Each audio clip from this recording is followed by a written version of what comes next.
मेरी उम्र 20 साल थी जब मेरी शादी हुई। तो शादी की पहली रात में बहुत डरी हुई थी, क्योंकि शादी से पहले मैं इस्तेमाल शुदा थी। मुझे डर था कि जब मेरे शौहर को पता चलेगा तो वो मेरे साथ क्या करेगा।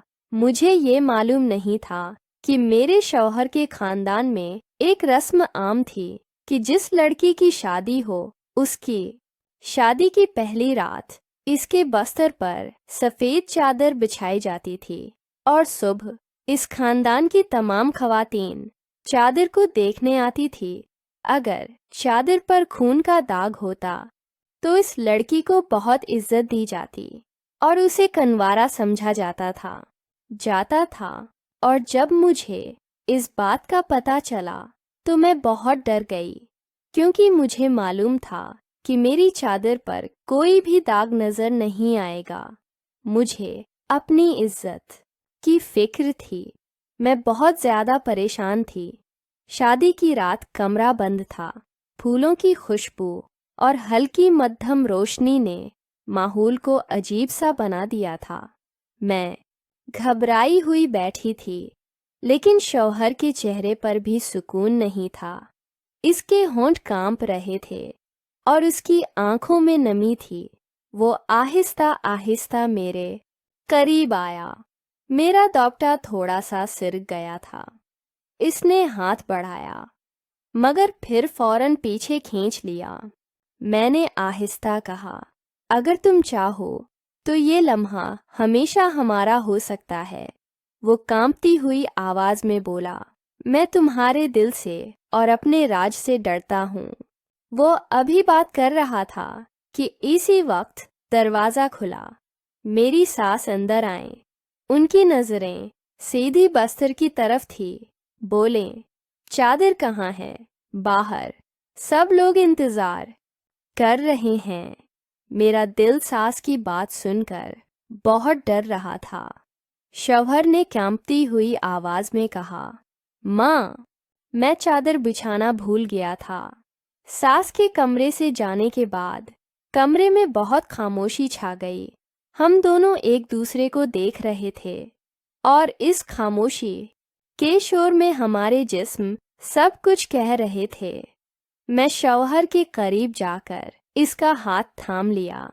वो चमक गया, जैसे बरसों के बाद किसी ने उसे छुआ हो। उसने मेरा चेहरा अपने करीब किया। हमारी सांसें एक दूसरे को छू रही थीं। मेरा शौहर कहने लगा, केश मैं तुम्हें अपना सब कुछ बता सकता। मैंने कहा, कभी कभी राज को अल्फाज में नहीं बल्कि लम्स में छिपाना बेहतर होता है। इसकी नज़रें मेरे हिंटों पर ठहर गई थीं। वो पहली बार इतना करीब आया कि मेरी पलकें खुद ब खुद बंद हो गई थीं। दिन के वक्त हम दोनों आम मियाँ बीवी थे, लेकिन रात को जब भी दरवाज़ा बंद होता, एक नई बेकरारी जाग उठती पैदा होती थी। वो कभी मेरा हाथ अपने हाथ में लेकर देर तक देखता रहता, कभी मेरी गर्दन पर गड़ती हुई मेरी ज़ुल्फ़ों को हल्का सा छू लेता। मैं भी इन लम्हों को रोकने नहीं देती थी। खामोशी में आंखों से बात होती रही। एक रात वो आहिस्ता से मेरे कान के करीब आया। कहने लगा, क्या तुम जानती हो, तुम्हारी खुशबू मुझे पागल बना देती है। शौहर की बात सुनकर मेरा दिल धड़क। मैंने अपनी आंखें बंद करके अपना सिर झुका लिया। वो लम्हा ऐसा था जैसे मुझे किसी और दुनिया में ले गया हो। मेरे शौहर ने मेरा पर्दा रख लिया था। सास को शक होने लगा। वो बार बार कमरे के करीब आती रही। एक रात वो हमें साथ बैठे देख गई।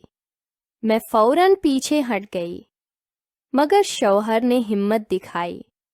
शौहर ने कहा, माँ, ये मेरी बीवी है, मेरा हक है।